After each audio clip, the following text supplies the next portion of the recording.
When my appendix bursts, my parents, my brother, and even my fiancé are all too busy celebrating my sister's birthday. I'm outside the operating room, frantically calling every family member I can think of to sign the consent form, but every call is either ignored or hung up on. After hanging up on me, my fiancé, Joel Graham, texts back. Sophie, stop being dramatic. It's Yvette's 18th birthday today. Whatever it is can wait until after the party. I quietly set my phone down and sign the consent form myself. It's the 99th time they've chosen Yvette Norton, my sister, over me. This time, I choose not to care. I'll stop letting their favoritism hurt me. Instead, I'll do everything they ask of me without complaint. They'll all think I finally learned to be obedient, and they'll never realize that I'm preparing to leave them for good. I stayed in the hospital for 3 days, and for those 3 days, my phone stayed silent. I didn't receive a single call from my family. I didn't call anyone either. I didn't scroll through their Instagram feeds like I used to, trying to keep up with every little update in their lives.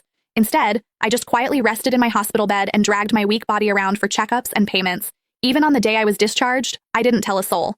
I simply packed my own things, endured the pain in my abdomen, and slowly made my way home. When I pushed the door open, the laughter inside the house abruptly stopped. Everyone was gathered in the living room. My fiancé, Joel, was sitting beside Yvette with his arm casually draped around her shoulders. The moment he saw me, he pulled his hand back and gave me an awkward smile. Soph, you're back? Where have you been these past few days? My brother, Joshua Norton, let out a cold snort. Where else would she have gone to? She just didn't want to show up to Yvette's birthday party. She always has to ruin things for her since she can't stand seeing Vivi happy. I didn't say a word. I just headed straight for my room. Joshua seemed surprised that I didn't argue with him.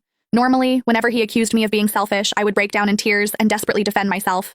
But this time, I'd kept quiet. My mom rushed over to me with a glass of juice. Sophia, we were so busy with Vivi's birthday the other day that we missed your calls. Don't be mad at us, okay? She placed a glass of mango juice in my hand. Although my heart had long since stopped expecting anything, it still ached faintly. I was allergic to mangoes, but Yvette loved them. There was always mango-flavored food and drinks in the house because of that.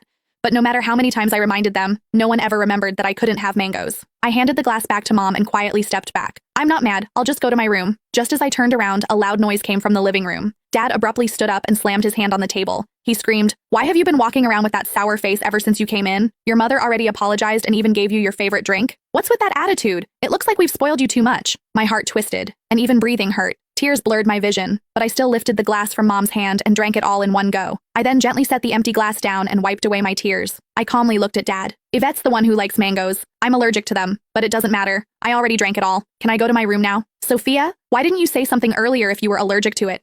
Who told you to drink it? You're so stubborn. Mom panicked and quickly patted my back. Dad looked embarrassed, but he still harshly replied, "You could have just explained yourself. You've always had that unlikable attitude. You're nothing like Vivi. She knows how to communicate." Yvette's voice drifted over from the couch. "Dad, don't say that about Sophia. You'll make her sad." She sounded gentle, but the smugness in her eyes was impossible to hide. Yvette had always used my dullness to highlight her perfection. No matter what it was, she loved comparing herself to me. She would only be satisfied when she got to trample me. I should have felt hurt.